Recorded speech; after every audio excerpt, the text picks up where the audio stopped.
The peace talks were going badly, even before the dragons arrived. Ambassador Reeve sat in the uncomfortable chair designed for species with 3 legs, trying not to fidget while the Galactic Council argued about Earth's application. Half the room thought humans were too primitive. The other half thought humans were too dangerous. Nobody seemed to think humans belonged here at all. "Your species still burns fossil fuels," the Torvan representative said, his gill slits fluttering with obvious disgust.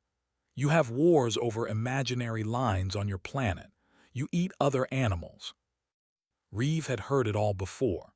He was forming another patient response when every light in the chamber turned crimson. The alarm sound was unlike anything he had ever heard. It started low, then climbed into frequencies that made his teeth ache. Around the circular room, representatives from 40 different worlds scrambled from their seats. Some ran for exits. Others pressed themselves against walls. The silicate mind representative simply vanished into a ventilation shaft. "What is happening?" Reeve shouted over the noise. Nobody answered. They were all staring at the main viewport. A ship materialized outside. Calling it a ship felt wrong. It looked like a mountain that someone had carved into the shape of a cathedral and then set on fire. Flames rolled across its surface in patterns that hurt to watch. The metal was black but somehow also radiant, as if light was trying to escape from inside. "Draconith," someone whispered. The word spread through the chamber like ice water. Draconith. Even Reeve had heard the stories during his 6 months in Council space. The oldest species in the galaxy. The first to achieve faster-than-light travel. The ones who burned worlds when they got angry. The ones nobody dared to say no to. The docking port screamed as something forced it open from the outside. Metal bent. Safety fields collapsed. Through the widening gap, Reeve saw her. Empress Valena was 15 feet tall and covered in scales that shifted between gold and bronze. Her wings were folded tight against her back, but they still brushed both sides of the corridor. When she moved, the floor shook. Her eyes were the color of molten copper. Behind her came 3 shapes that made the Empress look small. The baby dragons tumbled through the docking port like puppies who had not learned how to control their limbs, except each one was the size of a transport shuttle. Their scales were still soft and translucent. Their wings kept tangling with each other. When the smallest one stumbled, it caught itself with a blast of plasma fire that melted a 15-foot section of wall. The emergency alarm changed pitch. Now it was just screaming. "Nobody move," Valena said. Her voice was surprisingly gentle. "They are only bobbies, 6 months old. They mean no harm." The middle dragon sneezed. A cone of superheated gas shot across the chamber and reduced the Torvan representative's chair to slag. The Torvan himself had already fled. "They are teething," Valena continued, as if this explained everything. "The station was nearby. I thought we could attend the council session." Reeve watched the dragons explore the chamber with terrifying curiosity. One of them found the refreshment table and ate it. Not the food on the table. The entire table, metal and all. It crunched like candy. "With respect, Empress," the war marshal of the combined fleet said from behind a blast barrier that had dropped from the ceiling. "Perhaps this is not the best time." The largest dragon turned toward his voice. Its eyes were enormous and completely black. It opened its mouth and made a sound. Later, Reeve would learn that it was just a baby's cry for attention. In the moment, it sounded like a planet dying. The sonic wave shattered every piece of glass in the chamber. Screens exploded. Viewports cracked. Someone's translator device burst into flames. Around the room, representatives were climbing over each other to reach the exits. The silicate mind returned just long enough to grab its datapad before fleeing again. Within 90 seconds, the chamber was empty except for Reeve, the Empress, and her 3 offspring. Reeve stayed in his chair because his legs would not work. Fear had turned his muscles to stone. "You are the human," Valena observed. She settled onto a bench that immediately began to glow red from her body heat. "You did not run." "I cannot," Reeve admitted. Honesty, I like that. She watched her children demolish what remained of the refreshment area. They are beautiful, are they not? The smallest dragon had found the speaker system and was chewing through cables. Electricity arced across its teeth. It seemed to enjoy the sensation. "Very impressive," Reeve managed. "The council fears them," Valena said. "This is normal. Everyone fears the Draconeth. It has been this way for 10,000 years." She sounded tired. "I brought them here to show they are just children, that we can live peacefully with other species. But now I see I have made a mistake." The largest dragon knocked over a support pillar. Half the ceiling sagged. "Perhaps," Reeve said carefully, "they need more space." "They need acceptance," Valena corrected. "But they will never have it. My people have been alone too long. The fear is too deep." She stood, and the bench she had been sitting on crumbled to ash. "I will leave before they destroy your station. Please inform the council that the Draconeth Empire means no harm. We simply wanted to try." She called to her children in a language of clicks and harmonics. They bounded over to her, still clumsy, still powerful enough to crack the floor with each step. Reeve watched them go. His hands had finally stopped shaking. His communicator buzzed. A message from Earth. The supply ship homeward had arrived ahead of schedule, bringing families of the diplomatic staff, including children. Reeve stared at the message, then at the path of destruction leading to the docking port. He had a terrible feeling that things were about to get much worse. Or perhaps something whispered in the back of his mind, much better. 5 days after the dragons arrived, the Galactic Council tried to solve the problem scientifically.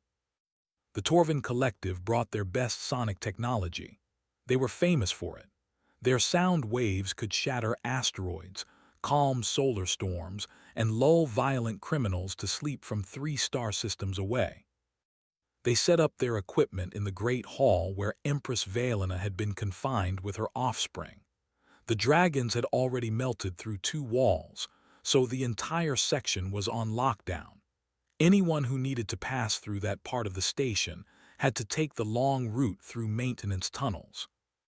Reeve watched from the observation deck as the Torvins activated their machines.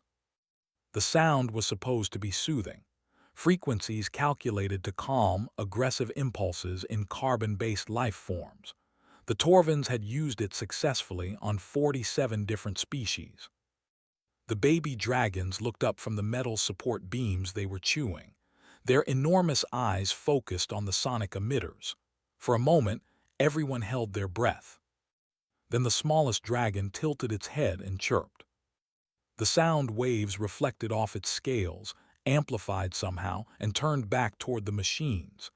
Every emitter exploded simultaneously. The Torvins ran, their gill slits clamped shut in terror. Perhaps a mental approach, suggested the Silicate Mind delegation the next day. Their kind were telepaths, capable of touching thoughts across vast distances. If anyone could communicate peacefully with the dragons, it would be them. 3 silicate minds approached the Great Hall. They were floating crystalline forms, beautiful and strange, pulsing with inner light. They reached out with their consciousness. The screaming started immediately. The silicate minds fled faster than the Torvins had.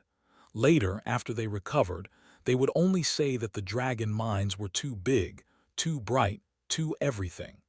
Touching their thoughts was like trying to drink from a star. One of the silicate minds never spoke again. On day 7, the War Marshal proposed a military solution. "We contain them," he said during the emergency council session. "Force fields, stasis chambers, we have technology that can hold anything." "You want to imprison the children of Empress Valena," Reeve said slowly. "You understand what that means, correct?" The War Marshal's 4 eyes blinked in sequence. "We cannot allow them to destroy the station. Already they have caused 3 million credits in damage. The repair crews refuse to work anywhere near that section. If something is not done, we will have to evacuate completely.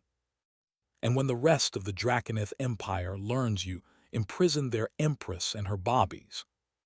Silence filled the chamber. Exactly, Reeve said. The meeting ended without solutions. Reeve went to see the situation himself. He had avoided it until now, afraid of what he might find. But as Earth's representative, he felt responsible somehow. The Great Hall had once been beautiful. Now it looked like a war zone. The walls were scorched black. The floor had melted and ray-hardened in waves. The ceiling had holes where the dragons had tried to fly and misjudged the space. Empress Valena sat in the center of the destruction. Her wings drooped. Her scales had lost their luster. Around her, the three baby dragons wrestled and played, oblivious to their mother's distress. "Ambassador," she said when she noticed him, "you are brave to come here." "How are they?" Reeve asked. Hungry, stressed, confused. Valena watched her children knock over another pillar. They do not understand why everyone is afraid. Dragon children are empathic. They feel the emotions around them and reflect them back. For 6 months all they have felt is fear, so they respond with aggression, with displays of power. It is instinctive. They are trying to make the fear stop. "Can you control them?" "I am their mother, not their master. They are dragons, not pets." She sighed, and smoke drifted from her nostrils. "I thought bringing them here would help. I thought if other species saw them as bobbies, they would understand we are not monsters, but I was wrong. The fear is too old, too deep. We should never have come." The middle dragon found a maintenance drone and batted it around like a toy. When it broke, the dragon looked sad. "They need friends," Valena said quietly. "They need someone to play with who is not afraid, but such a being does not exist in council space. Perhaps does not exist anywhere." Reeve thought about the message from Earth. The Homeward had docked 2 days ago. The families were settling into temporary quarters in the residential sector. He had been too busy with council meetings to greet them properly. "Perhaps," he said slowly, "you are wrong about that." Before Valena could respond, an alarm sounded, different from the dragon warning. This was a general alert. Reeve checked his communicator. His blood went cold. "What is wrong?" Valena asked. "A child is missing," Reeve said. "A human child, 3 years old. She wandered away from her family quarters 30 minutes ago." They stared at each other. "Which direction?" Valena asked. Reeve checked the report. His hands were shaking again. "Toward this section." The largest dragon suddenly perked up. Its head swiveled toward the north entrance. All 3 bobbies stopped playing. They were focused on something only they could sense. "They hear something," Valena said. She sounded confused. "Something small coming closer." Through the twisted remains of the north doorway, Reeve heard it too. Footsteps, tiny ones, accompanied by a voice singing some wordless tune. "No," Reeve whispered. The smallest dragon moved toward the sound. Its mouth opened, revealing teeth the size of swords. Plasma began to glow in the back of its throat. A little girl appeared in the doorway. She had brown hair and pigtails and wore a shirt with a cartoon rabbit on it. She was clutching a stuffed bear. She looked up at the dragon. The dragon looked down at her. Everyone waited for the scream. Instead, the little girl laughed.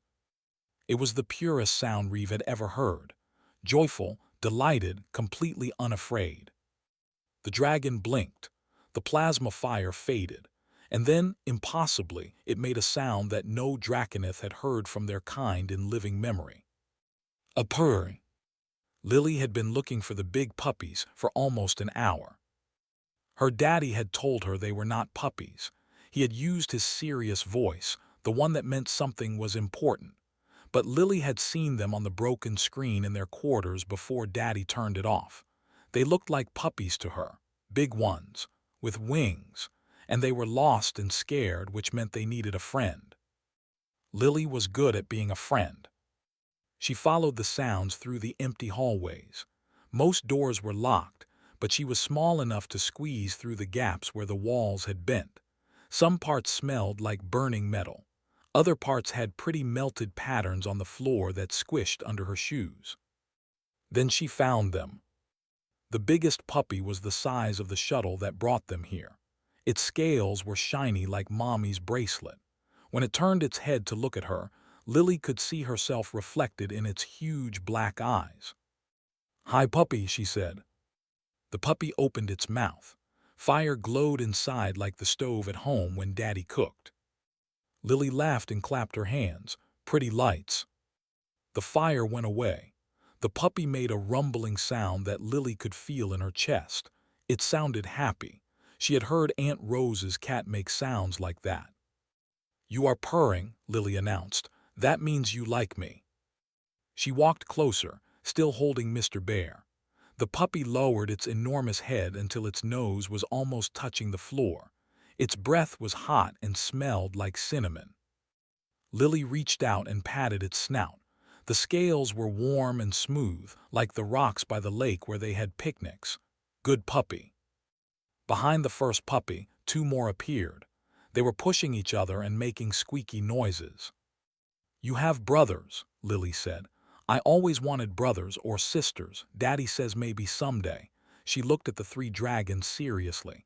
"You have to share toys when you have brothers. That is the rule." The middle dragon lowered its head too. Lily patted it. Then the third one pushed forward, knocking the others aside. "No pushing," Lily said firmly. "We take turns." She patted the third dragon. It closed its eyes and the purring got louder. A shadow fell across her. Lily looked up and up and up. The biggest puppy of all stood there. It had wings that touched both walls and horns that scraped the ceiling. Its scales were gold and bronze. Smoke came from its nose. "Wow," Lily breathed. "Are you the mama?" "I am," said the big dragon. Her voice sounded like music and thunder together. Lily had never heard a dog talk before, but she decided not to mention it. Grandma said it was rude to point out when people were different. "Your bobbies are very nice," Lily said. "They were sad before, I could tell, but now they are happy." She hugged Mr. Bear. "Everyone needs friends." "You are not afraid," the mama dragon said. It was not a question. Lily thought about it. Daddy says some things look scary but are not really scary, like the dark, or thunder, or the doctor with the needle. He says you have to be brave and look closer. She patted the smallest dragon again. It was leaning against her now, nearly knocking her over. "You are not scary, you are just big." "Lily." Daddy ran through the doorway. His face was red and he was breathing hard. "Lily, get away from there right now." "But Daddy, I made friends." Behind Daddy, another man appeared. He was wearing the blue clothes that meant he was important for talking to aliens. Lily had met him before. Ambassador something. "Empress Valena," the ambassador said carefully. "Please, the child means no harm." "I know," said the mama dragon. She was looking at Lily with bright eyes. "I can feel it. So can my children." She radiates joy, pure, uncomplicated joy. They have never felt anything like it before. Daddy was trying to pull Lily away, but the smallest dragon had wrapped its tail around her gently, not trapping her, just holding on. "They do not want her to leave," Valena said. She sounded amazed. "In 6 months my children have not wanted anything except to make the fear stop, but this child brings them peace." "Daddy, can I stay and play?" Lily asked. "Please. They are very nice and they do not have any toys." "Lily, these are not pets. They are dangerous." "They are not dangerous to her," Valena said. "Look." The smallest dragon had rolled onto its back. Its belly was exposed, scales soft and vulnerable. It was the position of complete trust. Lily immediately started rubbing its stomach like she did with neighborhood dogs. The dragon's back leg kicked reflexively. Its tongue lolled out of its mouth. "Okay," Daddy said weakly. "I'm officially confused." The ambassador was speaking into his communicator. "You need to see this, all of you. Everyone on the council needs to see this right now. Within minutes, the observation deck filled with representatives. They pressed against the glass, staring down at the scene below. A human toddler sat cross-legged on the floor. 3 baby dragons were piled around her like giant puppies. One had its head in her lap. Another was chewing gently on her stuffed bear while she giggled. The third was showing off, breathing tiny puffs of fire that made her clap. Empress Valena lay nearby, watching her children play for the first time without aggression, without fear, without the desperate displays of power that had defined every moment since their hatching. "What is she doing?" the Torvan representative whispered. "Playing," Reeve said simply. "But they are dragons, Draconeth, the most feared species in the galaxy." "She is 3 years old," Daddy said. He had finally caught his breath. "She does not know they are supposed to be feared. She just sees bobbies who needed a friend." Lily was now attempting to play peekaboo with the largest dragon. She hid behind her hands. Where did Lily go? The dragon tilted its massive head, confused. "Here I am," she dropped her hands. The dragon jumped back, startled, then made a noise that sounded suspiciously like laughter. "Impossible," someone muttered. "Humans," someone else said. The word carried a new kind of weight. On the floor below, Lily had discovered that dragon scales were good for sliding. She was using the middle dragon's tail like a playground slide, shrieking with delight each time she went down. The dragons were gentle, careful, their movements calculated to avoid hurting their tiny friend. Empress Valena looked up at the observation deck. Her copper eyes found Reeve.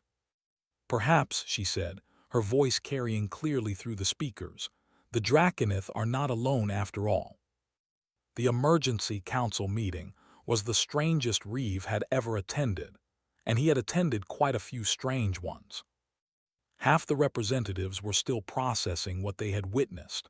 The other half were convinced it was some kind of trick, humans and Draconeth conspiring together. It was the only explanation their minds would accept. "Impossible," the Torvan representative kept saying. "Dragons do not purr, they do not play, they certainly do not roll over for belly rubs." "I have the security footage," Reeve said. "Would you like me to show it again?" "We have all seen enough." The war marshal looked tired. His 4 eyes kept blinking out of sequence, a sign of stress in his species. "The question is what this means for the Council and for Earth's petition." "I can answer that," Empress Valena said. She stood in the special entrance designed for her size. The Council had built it 2 days ago when it became clear she would not be leaving soon. Behind her, through the open door, Lily could be seen braiding flowers into the smallest dragon's neck scales while Daddy watched nervously. "My kind are empathic," Valena continued. "We feel the emotions directed at us and mirror them instinctively. For 10,000 years, every species we encountered gave us fear. Fear breeds aggression. Aggression breeds more fear. It became a cycle we could not escape." She gestured toward the great hall. "My children are young enough that the pattern had not set, but it was forming. Every being they encountered was terrified, so they became terrifying. They were learning that fear was the only language others spoke. Until the human child," the silicate mind representative said. Her crystalline form pulsed with fascination. "She gave them something different." "Joy," Valena said simply. "Complete, uncomplicated joy. She was delighted by them, excited, curious, but never afraid. And because she was not afraid, they had no reason to frighten her. They could simply be children." Reeve watched the monitors showing the great hall. 2 more human children had joined Lily now, the son of a maintenance worker and the daughter of the navigation officer. Both were playing with the dragons like it was the most natural thing in the world. The dragons were being so careful. When the maintenance worker's son climbed onto the middle dragon's back, it moved with the precision of a surgical robot to ensure he did not fall. When the navigation officer's daughter got tired, The largest dragon curled around her like a warm blanket and hummed until she fell asleep. "This changes our understanding of the Draconith," the silicate mind said. "If your aggression is reactive rather than inherent, then peaceful coexistence is possible." "It always was," Valena said, "but nobody ever tried approaching us with anything except fear or weapons." "Humans did," Reeve said. "Or rather, a human child did, because she was too young to know she should be afraid." "Which brings us back to Earth's petition," the War Marshal said. "The timing of this is suspicious. You arrive seeking council membership. Then conveniently, one of your children befriends the most feared species in the galaxy. Some might call that calculated." "Lily is 3 years old," Daddy said from the doorway. He had been listening. "You think we calculated this? She wandered off looking for puppies. That is the whole story." "Humans have a history of domesticating predators," the Torvan representative said. "You took wolves and made them into pets. You trained birds of prey. You even keep venomous snakes in your homes for enjoyment." "So," Daddy asked, "so perhaps this is simply what you do. You see danger and you decide to befriend it." The Torvan paused. "Most species see a predator and run. Humans see a predator and think it might need a belly rub." Nervous laughter rippled through the chamber. "Is that such a bad quality?" Reeve asked. "That depends," the War Marshal said, "on whether it is genuine." Empress Valena stepped fully into the chamber. The floor groaned under her weight. "I propose an alliance. The Draconith Empire and Earth. We will sponsor humanity's entry into the Galactic Council. In return, humans will help my people integrate peacefully with Council space." "Integrate how?" someone asked. "Humans will serve as liaisons, bridge builders. You will help others understand that we are not monsters, that we can coexist." Valena looked at the monitor showing her children playing with the human children. "Your kind has a gift. You approach the universe with curiosity instead of fear. That is remarkably rare." "Our children have a gift," Daddy corrected. "Adults are just as scared as anyone else. I nearly had a heart attack when I saw Lily with your dragons." "But you did not run," Valena pointed out. "You stayed, you watched, you learned. An adult of any other species would have fled or attacked. You did neither. You gave understanding a chance." The council chamber fell silent. On the monitors, Lily was now teaching the dragons to play a human game called Duck, Duck, Goose. It was not going well. The dragons did not understand the rules and kept accidentally knocking each other through walls. "They are destroying the station," someone muttered. "They are playing," Valena said. "For the first time in their lives they are simply playing. I will pay for all damages. Consider it an investment in peace." "The council needs time to deliberate," the War Marshal said. "Of course," Valena bowed her massive head.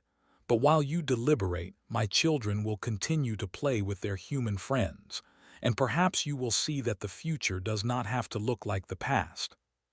She left. The council immediately erupted into arguments.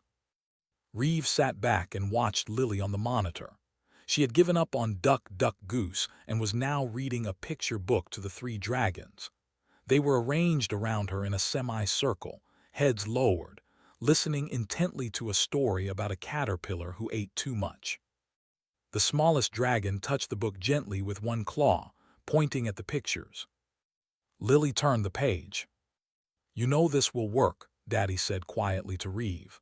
"Not because of politics or strategy, but because kids do not know how to hate yet, and neither do baby dragons." "That is what I am counting on," Reeve replied. 3 hours later, the council voted. Earth's petition for membership was approved by a margin of 38-2. The conditions included establishing a human-led program for Draconith integration. When Reeve brought the news to the Great Hall, Lily was asleep, curled against the smallest dragon's chest. Both of them were snoring.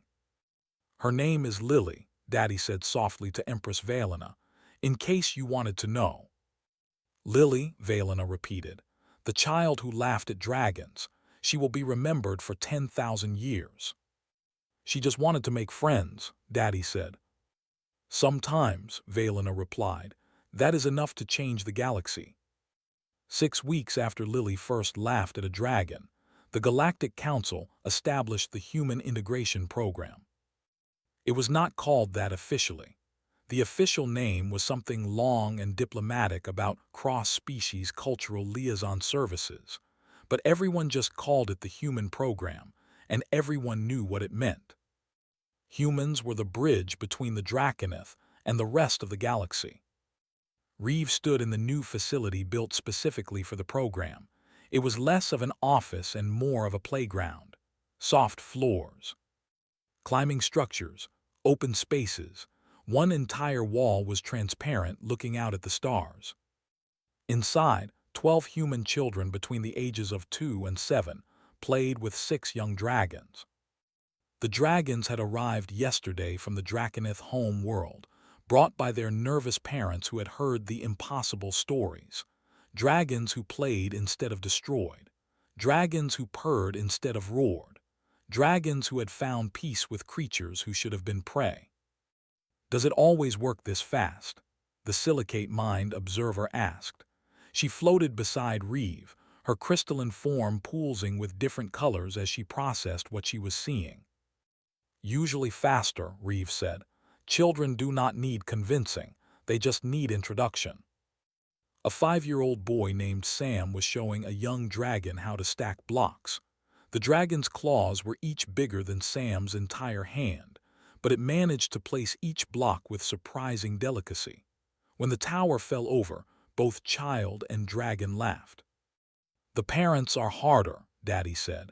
He had been hired as the program's first director, mostly because Lily refused to participate unless he was there. We had 3 families refuse to let their children participate. They could not get past the fear. But 9 families agreed, Reeve pointed out. 9 families willing to let their children play with creatures that could incinerate them with a sneeze. Daddy shook his head. I still do not understand humanity sometimes. You trust your children's instincts, the silicate mind said. You let them lead where adults fear to go. It is a peculiar quality. Lily was in her usual spot, curled up with the smallest of Empress Valena's 3 dragons. She had named him Rumbles because of the sound he made when happy. Rumbles followed Lily everywhere now. When she ate lunch, he waited outside the cafeteria. When she slept, he curled around her family's quarters. When her parents tried to separate them, both child and dragon cried until they were reunited. They have bonded, Valena said. The Empress visited daily, partly to check on her children, and partly because the council now consulted her on matters of interspecies relations. It is rare but not unheard of among my kind. A dragon may choose a companion, someone they trust absolutely. Is it safe? Daddy asked for the 100th time. Safer than most things in this galaxy. Rumbles would die before letting harm come to Lily, and she would fight anyone who threatened him. Valena watched her smallest child very gently use one claw to fix Lily's pigtail, which had come loose. They are family now. A chime sounded. Reeve checked his data pad. The Torvan delegation is here. This was the real test. Other species had observed the program from a distance, but the Torvans were the first to request direct participation. Their children were coming today. Daddy moved to the entrance. The Torvan parents entered nervously, their gill slits fluttering.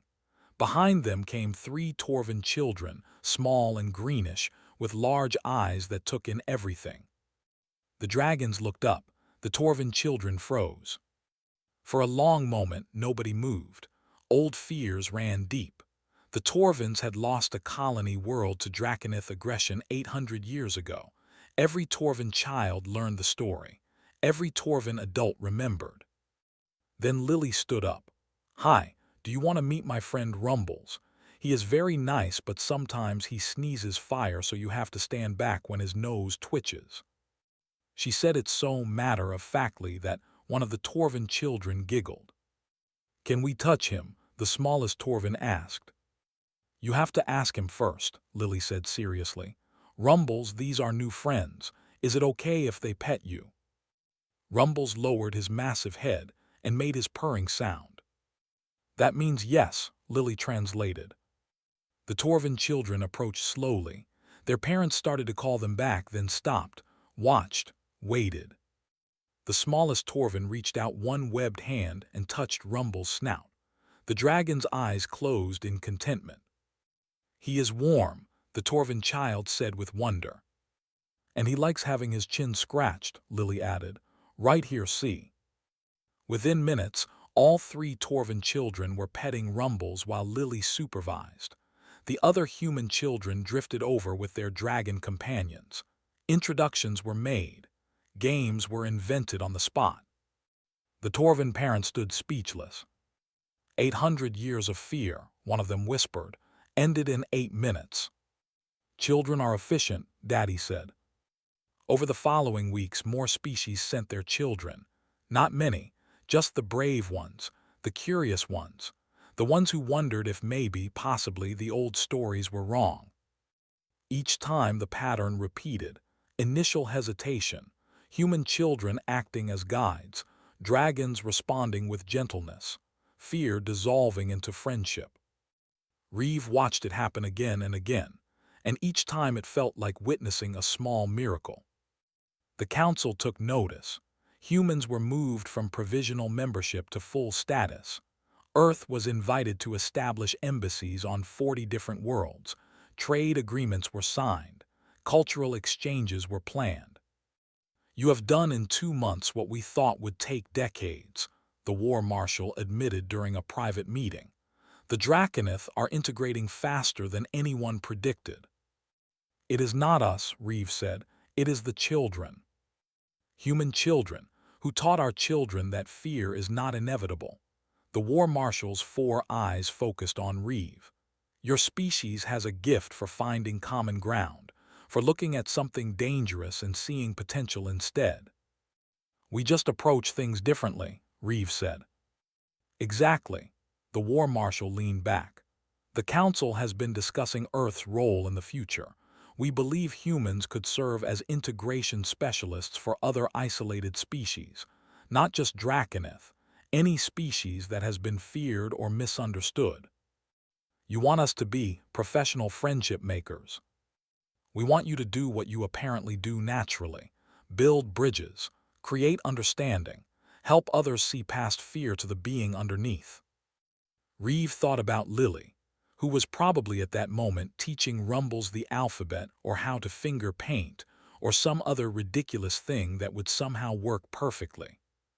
I will discuss it with Earth, he said, but I think I know what they will say. What is that? They will say yes, because that is what humans do. Someone needs help, we help. Something needs fixing, we fix it. Someone needs a friend, we become that friend. Reeve smiled. Even if that someone is a dragon. 3 days later, Earth accepted the Council's proposal. The Human Integration Program expanded to include specialists for first contact with isolated species, cultural liaison training, and something they called the Friendship Initiative. Lily attended the announcement ceremony. Rumbles carried her on his back, moving with exaggerated care through the council chambers. She waved at the assembled representatives like a tiny queen. Are you scared? Daddy asked her quietly. Of what? Lily asked. Everything we are doing, the responsibility, the attention. Lily looked confused. Daddy, we are just making friends. Why would that be scary? From the mouths of children, Reeve thought, come the wisest words. 1 year after Lily first laughed at a dragon, the galaxy looked different. Not physically. The stars were in the same places. The planets still orbited their suns. The space stations still floated in the black, but something fundamental had shifted in how beings saw each other. Reeve walked through the council station and passed a Torvin child riding on a young dragon's shoulders. Neither thought it was strange. 2 months ago, it would have caused a panic. Now it was just Tuesday. Ambassador Reeve, a voice called. He turned to find a silicate mind floating beside him. This one had introduced herself as Crystal Song, which was the closest translation of her actual name. "The council wants to thank you," she said. "Formally, there will be a ceremony." "Thank Lily," Reeve said. "She started all of this." "We are thanking humanity, all of you, for showing us that fear is a choice, not a destiny." Reeve thought about that as he made his way to the integration center. Fear is a choice. It sounded simple when said aloud. In practice, it had taken a 3-year-old to prove it. The center had grown significantly. What started as one room was now an entire wing of the station. Humans worked here as teachers, counselors, and what one report called friendship engineers. Their job was to help species that had been isolated by fear find their way back into the galactic community. It was strange work, important work, very human work. Daddy met him at the entrance. "We just got a request from the Vorti Combine. They want to send representatives." The Vorti, Reeve tried to remember what he knew about them. The ones who communicate through electrical fields. And who accidentally electrocute anyone who gets too close, yes. They have been isolated for 3,000 years because nobody could figure out how to interact safely. Daddy grinned. "Want to guess what humanity suggested?" Insulated play equipment. Rubber playground mats and children who think static electricity is fun. Daddy shook his head. "I swear, we could make friends with a black hole if we tried hard enough." They found Lily in the main play area. She was 4 years old now, which she considered very grown up and responsible. Rumbles had grown too. He was the size of a small building now, though he still tried to curl up in Lily's lap during story time. Today she was hosting what she called a friendship party. 20 children from 12 different species played together under the watchful eyes of their dragon companions.